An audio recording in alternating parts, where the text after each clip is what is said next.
Handa mo bang itodo ang katangahan mo sa isang tao na hindi naman interesado sa iyo? Kaya mo bang sabayan ang mga gusto niya sa pag-asang darating ang panahon na ikaw naman ang magustuhan at mamahalin niya? Dear Mama Mia, ako po si Jam at proud po ako na isa akong marupok mula sa lungsod ng Makati. Paanong marupok? Well, pakinggan niyo po itong kwento ng buhay ko tungkol sa aking ultimate crush na itago na lang natin sa pangalang Rob. Actually, Mama Mia, katrabaho ko po siya for more than 5 years na. At sa 5 years na yon, alam ko sa sarili ko na siya talaga yung crush ko. Pero hindi niya po ako pinapansin sa loob ng mahigit 5 taon na yon. Facebook friends naman kami, pero hanggang dun lang yon. Kasi nga sa personal, Mama Mia, ay parang hindi naman ako nag-i-exist sa kaniyang mundo. May pagkasuplado kasi si Rob at misteryoso pa.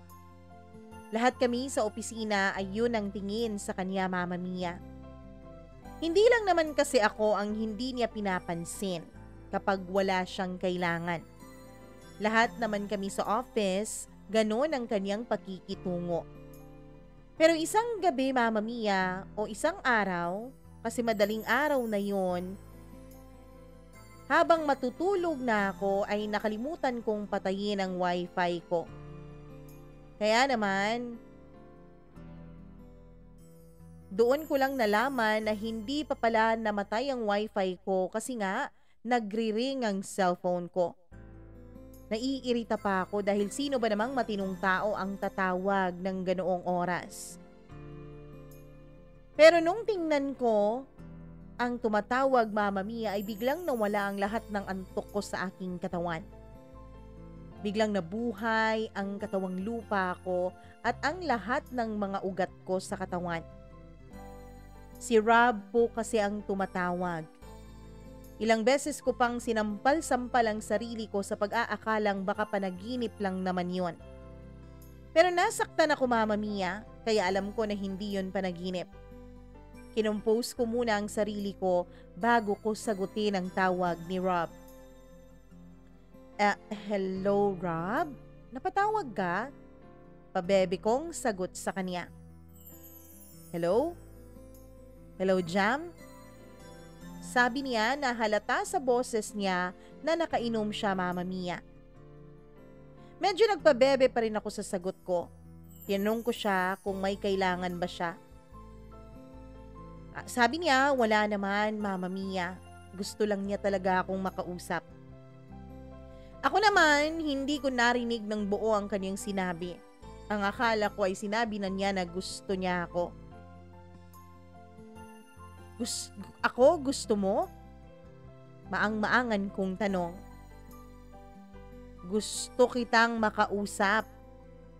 Sabi niya, sa dahan-dahang pagsasalita para marinig ko ang bawat salitang kanyang sinasabi.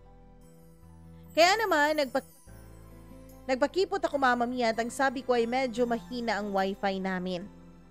Pero ang sabi niya ay please daw. Gusto niya talaga akong kausapin. So tinanong ko siya kung anong kailangan niya sa akin. Tinanong ko siya kung kailangan ba niya ng bagong chismis sa opisina o kailangan lang ba niya ng taga-aliw sa kanya. Tumawa naman siya, Mama Mia, at ang sabi niya ay komedyante daw ako. Kaya nga raw ako ang napili niyang kausapin dahil kailangan niya na matawa. Doon naman ay medyo sumeryoso ako. Tinanong ko siya kung ano ang gusto niyang itanong sa akin o gusto niyang pag-usapan naming dalawa. Sabi ko kung tungkol ba sa trabaho, pero ang sabi niya ay hindi raw. Nung tinanong ko siya ulit kung ano ba kasi ang gusto niyang pag-usapan, ang sagot niya ay ikaw. Inulit ko ang sagot niya. Ikaw? Sinabi naman niya na ikaw. So dun ko nalaman na ako pala talaga ang gusto niyang pag-usapan. Tinanong ko siya kung ano ba ang tungkol sa akin dahil wala naman siyang naikukwento. Hindi naman interesting ang buhay ko. Hindi naman karapat-dapat na pag-usapan ang buhay ko dahil mabobore lang siya. Kaya naman siyang tinanong ko kung single ba siya. Ang sabi niya, Mama Mia, ay single daw siya at wala raw siyang girlfriend dahil kakahiwalay pa lang daw nilang dalawa last month ago. Kaya naman, sinabi ko kung yun ba ang gusto niyang pag-usapan, kung gusto niya akong maging crying shoulder. Sabi na, hindi na raw kailangang pag-usapan ang mga babaeng manloloko. Doon ako na-intriga, Mama Mia. Gusto ko sana siyang tanungin pero ayoko naman na ma-offend siya at baka bigla niyang putulin ang tawag. Nakakakilig pa naman na marinig ang boses niya sa kabilang linya. Tinanong ko siya kung kumusta na ang puso niya. Sabi niya okay na. Tinanong ko siya kung bakit ang suplado niya sa office. Mama Mia, tumawa siya at ang sabi ay ganun ba talaga siya at ang dating niya sa opisina namin. Nag-sorry naman ako sa kanya at ang sabi ko ay gusto ko na talagang malaman matagal na kung bakit siya ganon. Sinabi ko rin na actually hindi lang naman ako ang nakakapansin dahil hindi lang naman ako ang hindi niya pinapansin sa trabaho. Ang sabi niya ay binabayaran naman daw kami ng kumpanya para magtrabaho at hindi para nang gumawa ng kung ano-ano. Pero ang sabi ko naman, Mama Mia, kailangan naman niya ng pakikisama. Sabi niya ay marunong naman daw siyang makisama. Hindi nga lang siya masyadong palasagot dahil nagtatrabaho daw siya ng seryoso. May point naman siya, Mama Mia. Pero medyo nagtataka lang kasi kami sa office dahil siya lang po ang tanging ganon sa mga kaopisina namin. Pero sabi niya, maganda naman daw na different siya sa iba. Boring naman daw kasi kapag pare-pareho kami. Sabi ko, tama naman ang sinabi niya. Sa totoo lang, ang dami-dami pa naming pinag-usapan. Inabot na kami hanggang 3:00 ng umaga sa pag-uusap. Ang dami-daming topic na nabuksan namin pero mostly ay tungkol sa kanyang recent ex-girlfriend. Pero okay lang sa akin. At least, di ba nakapag-usap na kami? Kahit pinuyat niya ako ay ayos lang, Mama Mia. Sobrang kinikilig talaga ako nakausap siya sa phone. Ngayon lang talaga nagkaroon ng kwenta ang wifi para sa akin. Sabi ko pa, Mama Mia, na i-upgrade ko ang internet speed ko para mas malinaw ang koneksyon naming dalawa. And hopefully, para yon ang magiging daan para maging konektado na ang buhay namin sa isa't isa. Mama Mia, pagkatapos ng mahaba naming usapan na yon, nang dumating ang Lunes, ay nagkita kaming dalawa sa may koridor sa opisina. Pinansin ko siya. Nag-hi ako sa kanya pero mukhang malamig ang pakikitungo niya. Mama Mia, medyo na-awkward ako doon kaya kinumusta ko na lang siya. Pero ang sabi niya ay busy daw siya sa trabaho dahil marami raw siyang isi-send na email. Medyo ninervyos ako bigla. Parang panaginip lang yata yung nangyari sa aming usapan hanggang madaling araw. Tinanong ko siya kung busy ba talaga siya. Hindi ba obvious? Punong-puno ng reports ang desk ko at ang daming tabs na naka-open sa computer ko. Kung hindi obvious sa'yo yon, then yes, busy ako. Sabi niya. Medyo nagulat ako sa pagkasuplado niya, Mama Mia. Bumalik na naman siya sa dating Rob. Nawala na naman yung Rob na nakausap ko ng madaling araw. Hindi ako nakasalita sa sinabi niyang yon kaya tinanong niya ako kung may kailangan raw ba ako. Ang sabi ko ay kinumusta ko lang siya at kinukumusta ko lang ang tulog niya. Nagulat pa ako sa sabi niya na wala raw akong pakialam tungkol sa tulog niya. Sabi niya ay bagsak na bagsak raw ang katawan niya kaya hindi raw niya masasagot ng tama ang tanong ko. Tinanong ko pa siya kung sure ba siya. Ang sabi niya, oo, ba't ko raw naitanong? Tinanong ko siya kung wala man lang siyang naalala. Wala man siyang naalala na nakausap o pinag-usapan. Tinanong ko pa siya tungkol sa ex niya. Miss Jam, nasa office tayo. Nakakahiya naman kung magchichismisan tayo tulad ng ginagawa niyo, hindi ba? Bayad tayo para magtrabaho at hindi para magkamustahan. Excuse me lang at kailangan ko lang mag-send lahat ng email na ito before 12 noon. Mama Mia, dahil sa sobrang disappointment ko ay sinabi ko sa kanya na napakalabo niyang kausap. Sinabi ko sa kanya na parang hindi niya ako pinuyat sa kakausap dahil bigla na lang siyang naging suplado ulit. Pero sabi niya ay gusto niya lang na maging formal kaming dalawa sa workplace. Ayaw niya raw na magbukhang bastos pero pinapaalis na niya ako, Mama Mia, at ang sabi niya ay bumalik na raw ako sa cubicle ko at babalik na rin daw siya sa cubicle niya para matapos na ang kanyang mga ginagawa. Actually, kasama raw ako sa i-email niya patungkol doon sa nire-request niyang fund na kailangan daw ma-approvean within the day. So kailangan raw na huwag naming istorbohin ang isa't isa dahil pareho kami na may maraming gagawin. Sabi niya, binabayaran raw kami ng kumpanya para trabahuin ng maayos ang mga trabaho namin at hindi para gumawa ng kung ano-ano. Mama Mia, yun lang ang sinabi niya at tinalikuran na niya ako. Sobrang bad mood ako noong buong araw dahil sa inasal ni Rob sa akin. Akala mo ay wala kaming deep talks nung madaling araw. Ano to? Ni late night talk lang niya ako tapos dead man na after? Kainis siya, Mama Mia. Sobrang nakakainis niya. Iniwasan kong madaan sa cubicle niya para hindi na lalong mag-init ang ulo ko. Ayoko siyang tignan. Napahiya ako sa ginawa niya na akala mo ay wala akong ginagawang tama dito sa trabaho. Ang dating kasi sa akin ng mga sinabi niya, Mama Mia, ay nandoon lang ako para makikipagchismisan sa iba at hindi para gawin ang trabahong sinabi ng kumpanya na gawin ko kaya niya ako binabayaran. Sabi ko sa sarili ko na sa susunod na tumawag pa siya ulit sa akin, ay ika-cancel ko na ang tawag na yon. At sisiguraduhin ko na nakapatay ang wifi ko bago ako matulog para siguradong hindi makakapasok ang tawag niya sa Facebook ko. Nagalit talaga ako sa kanya nung mga panahon na yon, Mama Mia. Akala mo kung sino siya? Hindi ko na lang siya masyadong iniisip pa at ang nangyaring sagutan sa pagitan naming dalawa. Ayoko nang ma-stress at ayoko na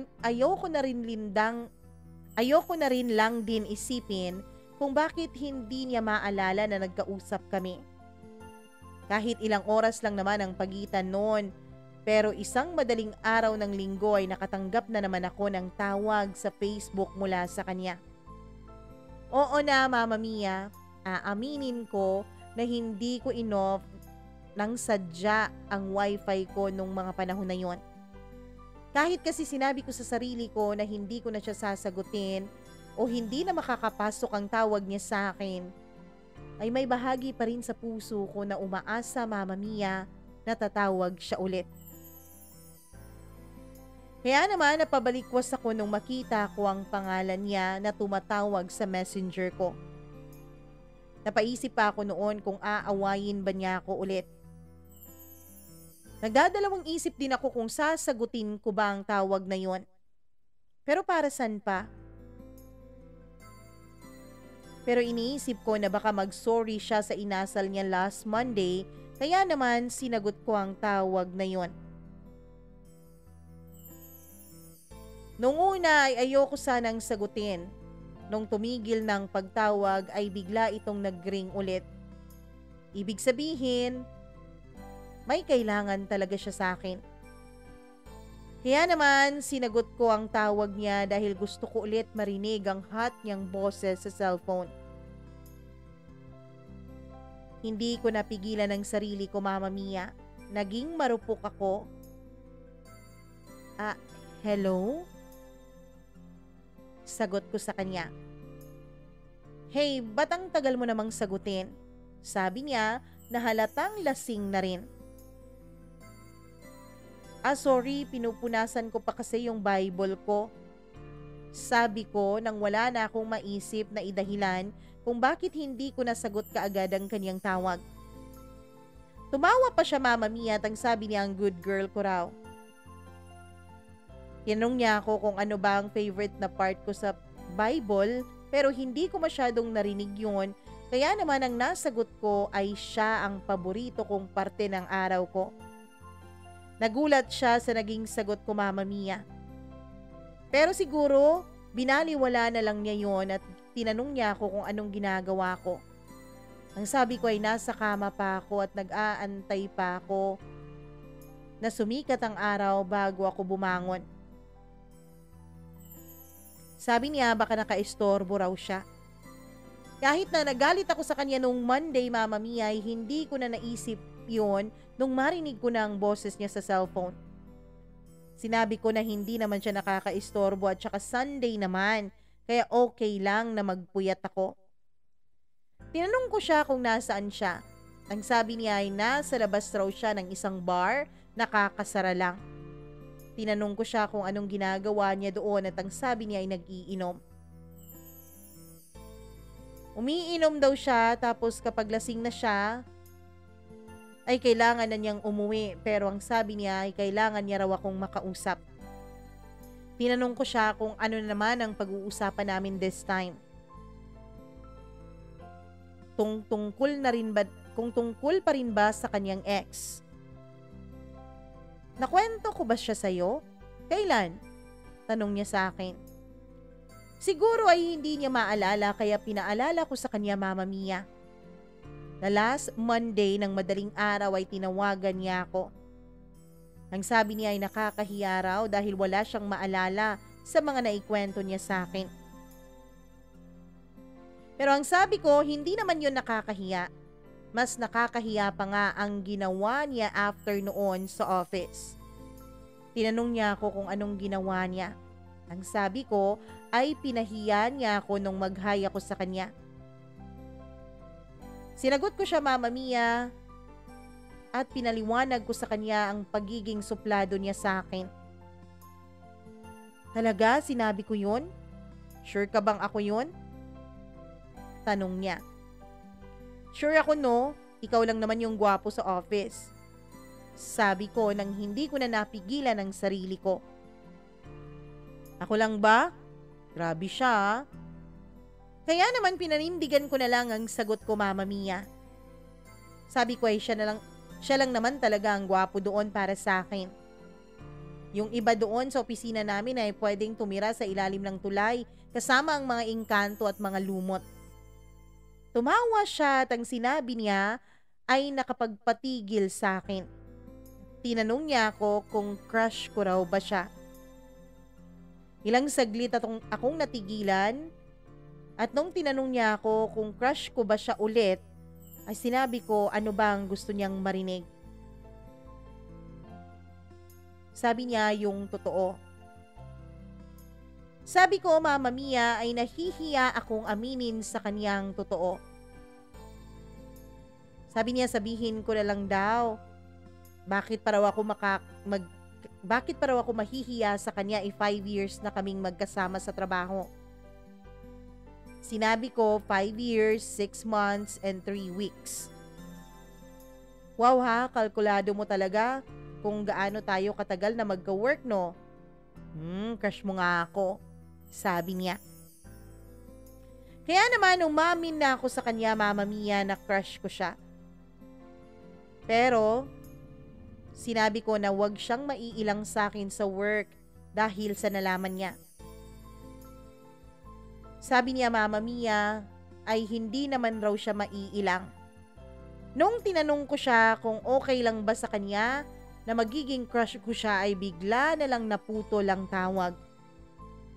Nakakainis. Hindi ko alam kung dahil ba sa internet connection ko na na-upgrade ko na naman o dahil sa kanya. Baka nga wala siyang signal sa kanyang data kaya ganon. Naputol nga ang pag-uusap namin na yun ni Rob. Itinulog ko na lang at pagkagising ko ay nagpa-load na ako para ma-check ko kung may message ba siya sa akin. Nawalan kasi talaga ng signal ang wifi namin, Mama Mia. Pero nung makapagpa-load na ako ay wala naman siyang message. Bakit kaya? Chinek ko ang messenger ko sa Facebook at pareho namang active. Chinek ko siya at active rin siya, Mama Mia. Nakakapag-share pa nga siya ng mga memes at nakakapag-my day pa siya. Chinek ko ang my day niya mula kagabi at nakita ko nga ang pictures niya na lasing habang kasama ang kanyang mga kaibigan. Mama Mia, noon ay pulang-pulang mukha niya. Naisipan ko na i-stalk ang Facebook post niya last Monday ng madaling araw kung kailan kami unang nakapag-usap. At doon nga nakita ko ang tag photos sa kanya kung saan ay langurin siya sa alak. So ano ba yung ginagawa niya sa akin? Drunk call, ganon? Tsaka niya lang ba ako maaalalang tawagan kapag lasing na lasing siya? Ang nasa isip ko noon ay kailangan ko ng mga taong makakapagbigay ng payo sa akin. Kailangan kong lapitan ang mga katrabaho ko sa opisina. Kaya naman nilapitan ko sina Louie at Pat, Mama Mia. Sinabi ko sa kanila ang buong pangyayari. At ang sabi nila ay na-drunk call nga ako. Pinigilan ko pa sila dahil pasigaw na ang pagkasabi nilang yon at ang sabi ko ay ayaw ko na may makarinig na iba. Baka makarinig pa si Rob. Ang sabi naman ni Pat ay maganda nga na marinig ni Rob ang mga sinasabi nila dahil ang kapal-kapal daw ng mukha nito. Tsaka lang ako tatawagan kapag nabahiran na ng alak ang kanyang gums at ang kanyang atay. Sumang-ayon naman si Louie sa sinabi ni Pat, Mama Mia. Pinayuhan pa niya ako na sa susunod daw na tatawag si Rob sa akin, dapat end call daw kaagad. Huwag daw akong maging marupok dahil nakakamatay daw ang karupukan sa pag-ibig. Pero Mama Mia, sabi ko ay baka hindi ko magawa. Bakit? Kasi yummy niya? Sabi ni Pat. Kasi kahit naka long sleeve polo siya ay bakat na bakat pa rin ang abs niya? Sabi naman ni Louie. Ang totoo, Mama Mia, ay hindi lang naman yon ang dahilan. Pero hindi naniwala ang mga kaibigan ko na hindi yon ang dahilan ko. Kaya naman umamin ako sa kanila na matagal ko ng crush si Rob. Hi, Day. Matagal na naming alam yan. Nung una ka palang pumasok dito at nung una pa lang na nasilayan ng mga mata mo si Rob, ay nakita na naming nagningning yan ng sobra. Kaya kahit hindi mo pa inaamin sa amin, alam namin na matagal ka ng patay na patay sa kanya. Sabi ni Louie. Ang hirap naman kasi na i-ignore ang calls niya. Alam niyo yun? Yung pakiramdam na ang tagal-tagal mo nang pinapangarap na mapansin ka ng taong gusto mo. Tapos isang araw, bigla na lang nakausap mo na siya. Sabi ko sa mga kaibigan ko. Oo, kausap mo nga pero lasing naman. Kausap mo nga pero kinabukasan, hindi naman niya maalala na tinawagan ka niya. So dapat kapag tatawag siya ulit sa'yo, anong gagawin mo? Tanong nila sa akin.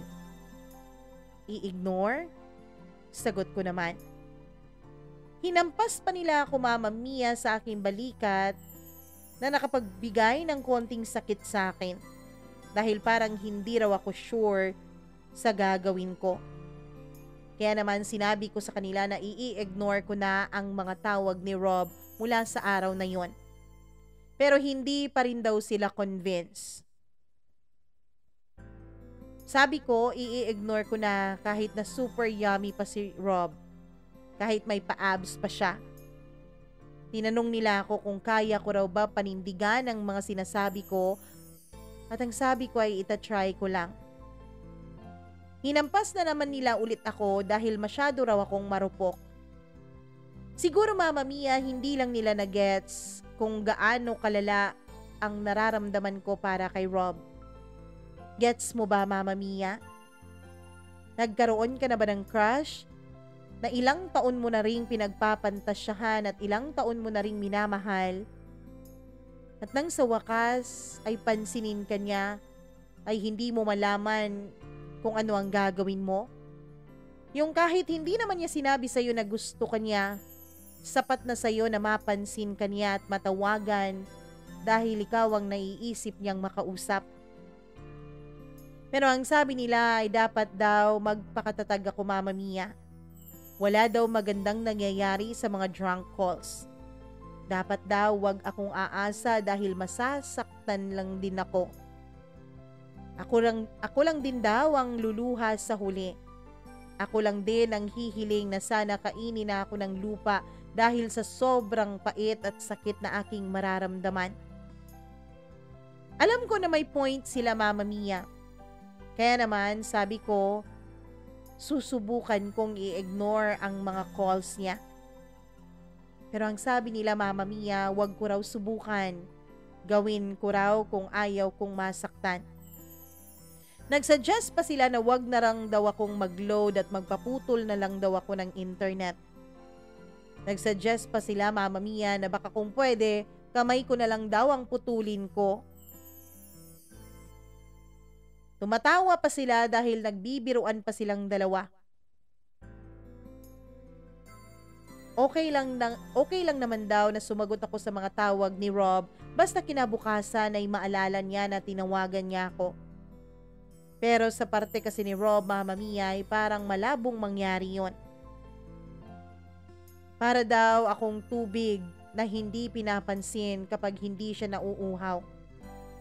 Para raw akong hangin na nandyan naman sa kanyang tabi pero hindi pa rin niya makita. Dapat daw, ibigay ko kay Rob kung ano ang treatment niya sa akin. Kung suplado si Rob sa akin, dapat supladahan ko raw. Mama Mia, nung hindi na ako umimik sa mga pinagsasabi nila, ay naging seryoso ang kanilang mga mukha. Ang sabi nila ay kaibigan ko raw sila, kaya concerned sila sa akin. Ayaw daw nila na umasa ako sa wala. Mahirap daw yon na try na nila. Ayaw daw nila na maranasan ko ang ganong klaseng sakit. Huwag ko raw i-try Mama Mia dahil nakakasira raw yun ng buhay. Kaya naman, please Jam, sa susunod na tatawag siya sa iyo at lasing na lasing, pwede ba kung nasagot mo, i-end call mo na agad? Sabi ni Pat.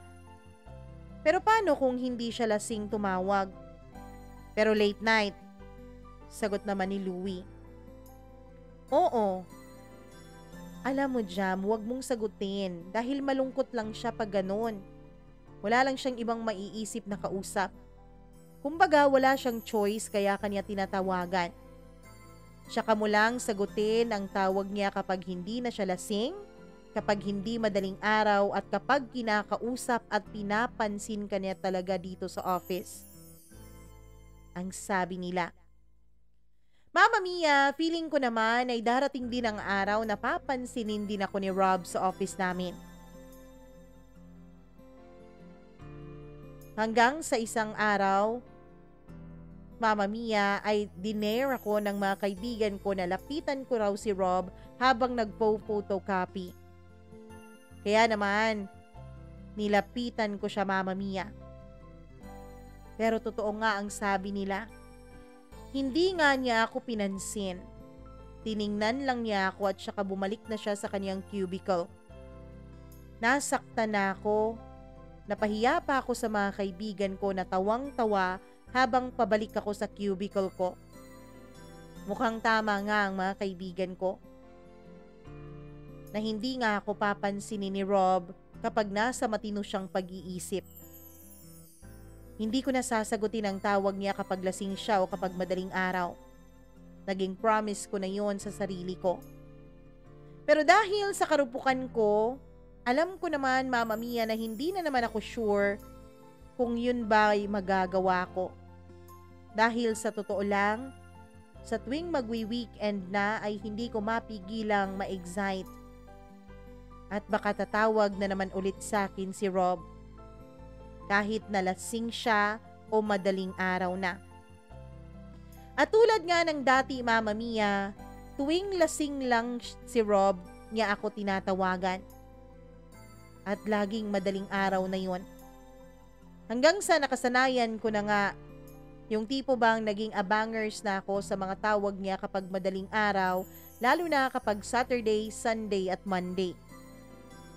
Ayun ang kalakasan niya ng tawag sa akin. Hindi dahil halatang galing siya sa gimmick at tulad nga ng dati, Mama Mia, kapag nasa office na kami ay hindi naman niya ako kilala. Pero kapag nakainom siya at madaling araw na, ay tinatawagan niya ako palagi. Ako naman itong si Tanga, Mama Mia, ay lagi pa rin sinasagot ang mga tawag niya. Nagiging okay ako kahit na napupuyat ako at compromise ang health ko, Mama Mia, dahil hindi naman ako sanay na magising ng madaling araw. Pero okay lang. Ang mahalaga ay nakakausap ko ang taong mahal ko. Mama Mia, hindi ko naisip na magiging dahilan para yun para kantsawan ako ng mga kaibigan ko. Habang nasa coffee shop kami at sinasabi ko sa kanilang mga nangyayari, ay pinalakpakan pa nila ako. Ang sabi pa nila, ako na raw ang may hawak ng korona sa pagiging reyna ng karupukan. Mama Mia, sabi ko ay lunod na ako sa sitwasyon naming dalawa ni Rob. Pero sabi nila ay ginusto ko lang naman din daw. Hindi naman daw sila nagkulang ng paalala sa akin. Alam ko naman yon, Mama Mia. Pero sa totoo lang, gusto ko naman talagang iwasan si Rob. Pero kasi kapag naririnig kong nagre-ring ang cellphone ko at kapag nakikita kong nagre-register ang pangalan niya sa phone ko, ay hindi ko na napigilan ang sarili ko at nagiging marupok na naman ulit ako. Sabi nila, Mama Mia, ay pwede ko naman daw natigilan yon. Pwede ko naman daw na wag mag-abang sa mga tawag niya. At pwede ko naman daw i-off ang cellphone ko kapag madaling araw. Mama Mia, nung mag-share ako sa kanila ng problema ko ay sabi nila, ako lang din naman daw ang gumawa nito sa sarili ko. Kung una pa lang daw ay hindi ko na sinagot ang tawag niya, ay wala raw ako sa ganitong sitwasyon. Sabi ko ay nangyari na ang nangyari at ano pa ba ang magagawa ko? Pwede mo namang ihinto yan, sabi ni Louie. Pero ang hirap, Mama Mia. Sabi naman ni Pat, oo mahirap pero kaya namang gawin. Pero naiisip ko pa lang ay parang hindi ko na kinakaya. Parang sumuko na sa akin ang mga kaibigan ko, Mama Mia, dahil hindi naman raw ako pumapayag sa kanilang mga suggestion para matigil na ang problema ko. Payo raw sila ng payo pero hindi naman daw ako sumusunod. Nakakainis daw akong payuhan. Pero humingi pa rin ako sa kanila ng tulong. Sabi nila ay wala raw silang magagawa dahil nasa akin daw ang sagot at ang solusyon sa problema ko.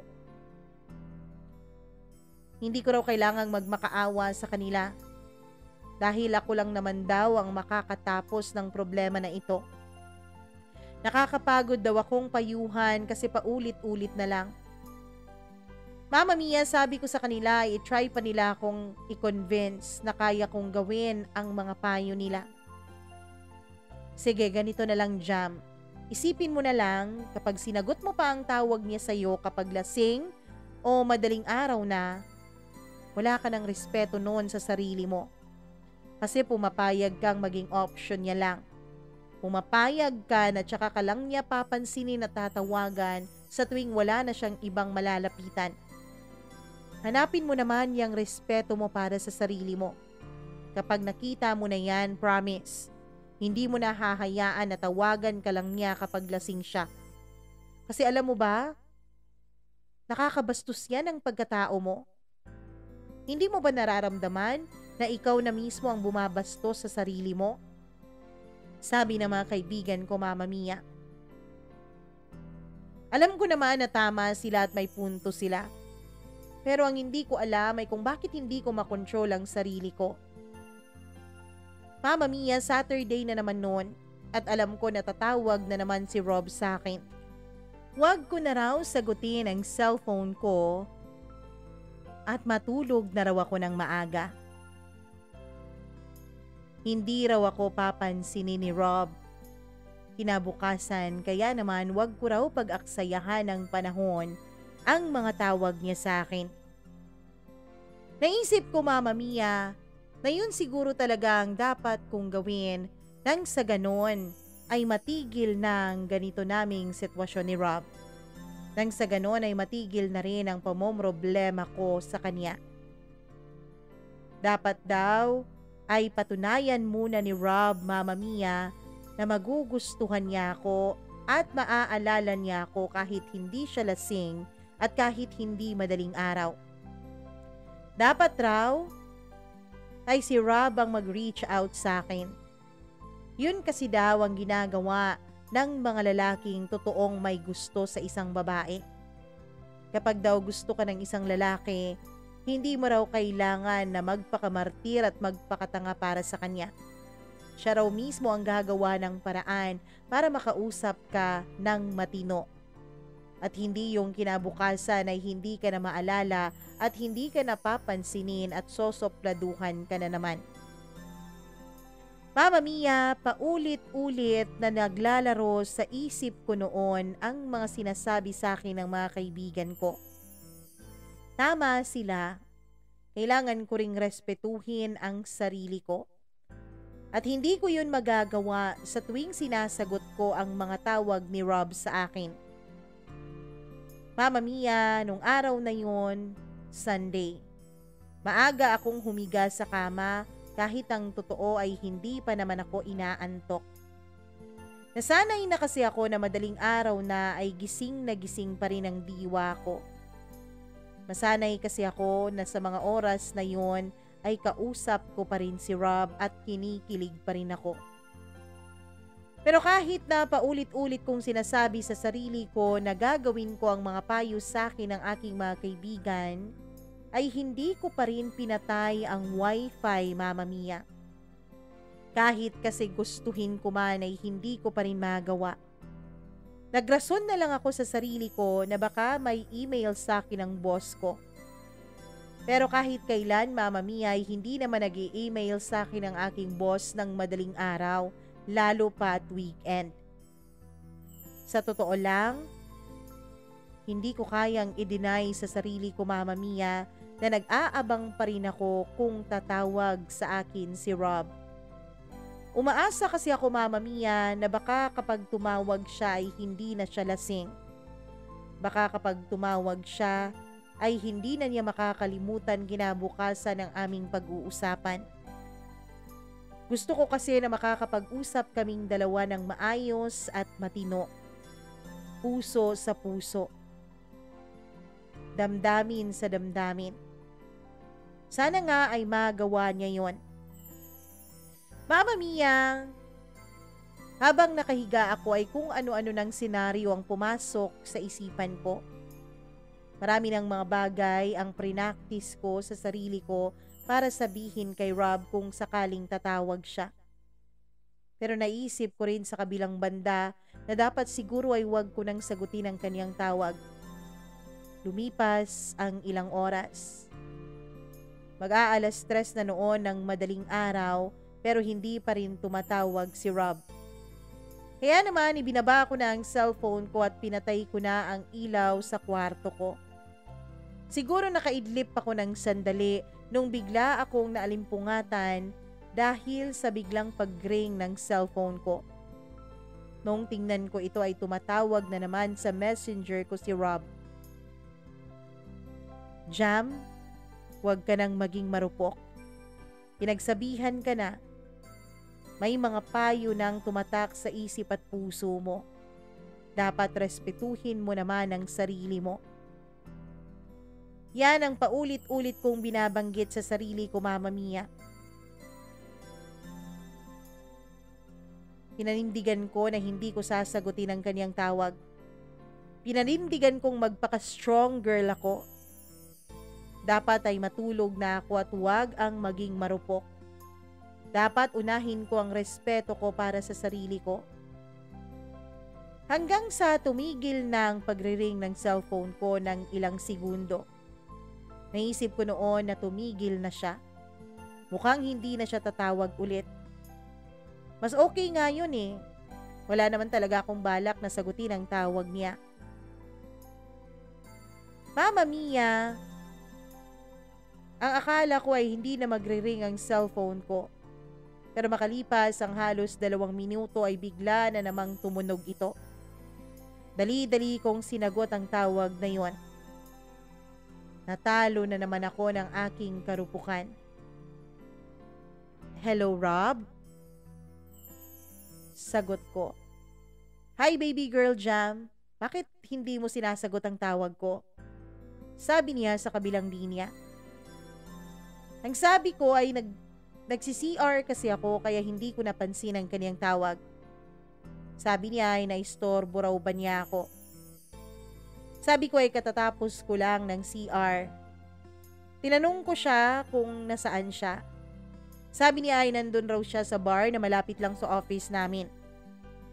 Nag-chill-chill lang siya with some friends at konting inuman. Doon ay nagalit ako, Mama Mia. Sinabi ko sa kanya ay kailan ba niya ako tatawagan nang hindi siya lasing? Kailan ba siya tatawag sa akin nang hindi na madaling araw? Kung kailan ay tulog na ang lahat? Kailan ba niya kukunin ang cellphone number ko at pupusuan ang mga selfies ko? Kailan ba niya ako papansinin sa opisina at hindi sisimangutan? Sabi ko sa kanya ay sumusobra na siya, Mama Mia. Na tama ang mga kaibigan ko. Option niya lang ako. Option niya lang ako kapag nalasing na siya. Option niya lang ako kapag late night talks niya. Option na lang ako na hindi naman niya papansinin kinabukasan dahil wala siyang maalala dahil sa sobra niyang kalasingan. Bakit, Rob? Porke ba aware ka na gusto kita? Porke ba alam mo na patay ako sa'yo for more than 5 years now? Kaya ganyan ka sa akin? Kasi alam mo na marupok ako sa'yo. Na konting high mo lang ay ayan na naman ako at lalapit na naman agad sa'yo na para bang isang aso na gutom sa atensyon mo. Well, nagkakamali ka, Rob. Oo, aaminin ko umaasa ako sa'yo dati na baka nga may mapuntahan ang mga late night talks nating dalawa. Pero Rob, ilang buwan na wala pa rin eh. Kapag hindi ka lasing, hindi mo na ako halos makilala. Nibatiin nga kapag nasasalubong mo ako sa opisina, hindi mo magawa. Rob, ang bastos-bastos mo. Sobrang bastos mo sa akin. Hindi ka na nakakatuwa. Huwag ka nang tumawag sa akin. Sabi ko. Nung akmang puputulin ko na ang linya ay narinig kong umiiyak si Rob sa kabila. Tinanong ko siya kung bakit siya pang may ganang umiyak, na ako naman itong nasaktan niya, na ako naman itong pinapaasa niya sa wala, na ako naman itong nililate night talk niya pero hindi naman niya kayang seryosohin. Ilang saglit pa ay nagsalita si Rob, Mama Mia. I'm sorry, Jam. Kung ikaw lang ang natatawagan ko sa mga ganitong oras at sa ganitong sitwasyon. I have no one. I literally have no one. Iyak niya sa kabilang linya. Ang sabi ni Rob, Mama Mia, ang pamilya niya raw ay wala namang oras sa kanya.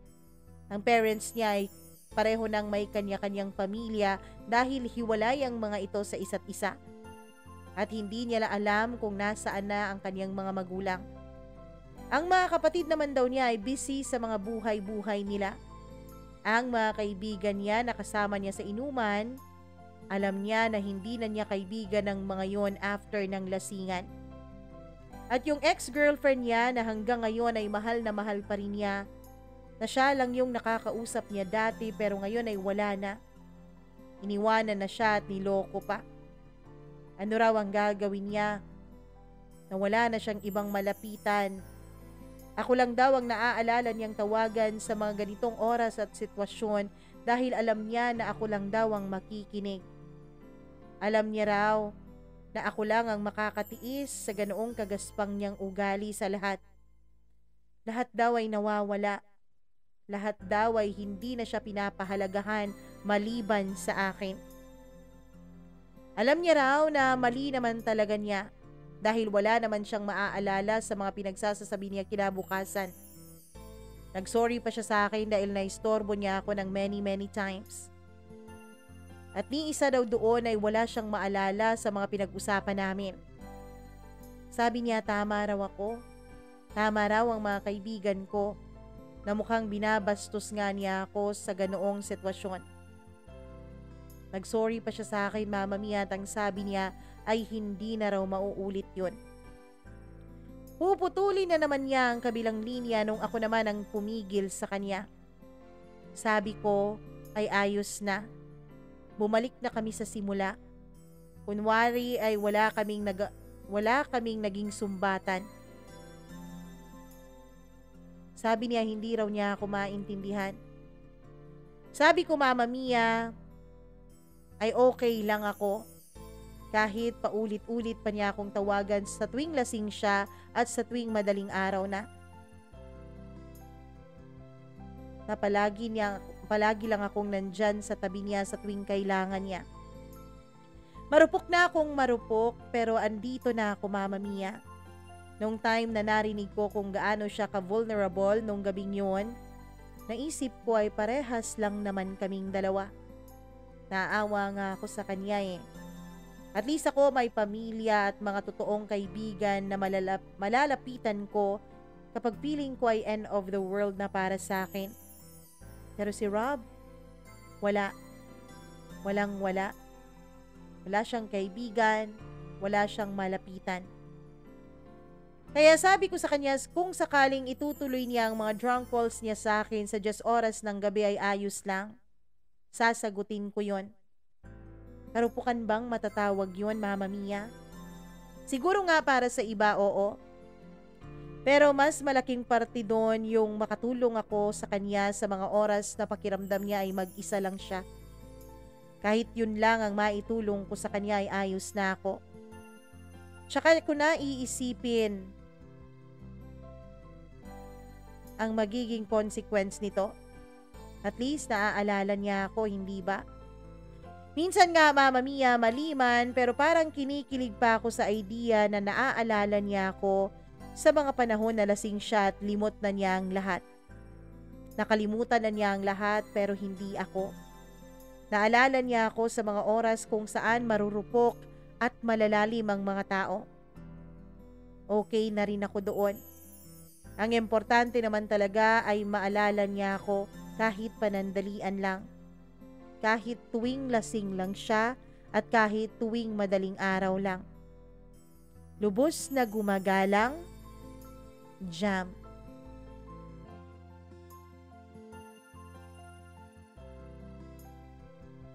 Alam mo, Jam, believe naman talaga ako sa'yo.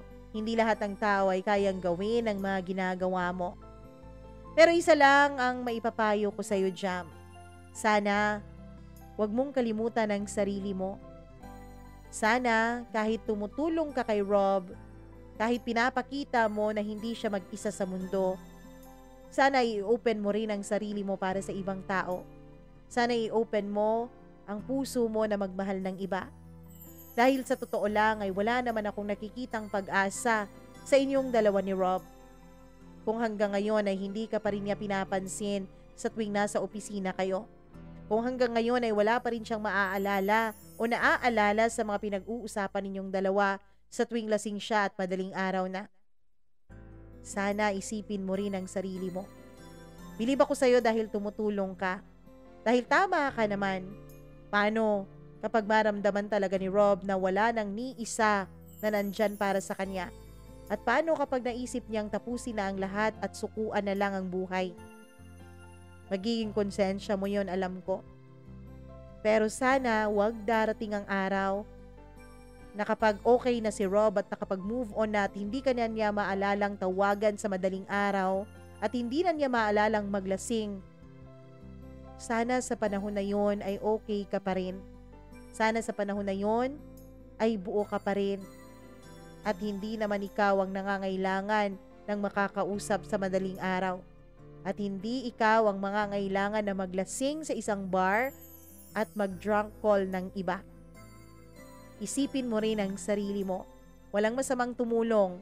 Walang masamang tulungan ng isang tao na wag sumuko sa buhay.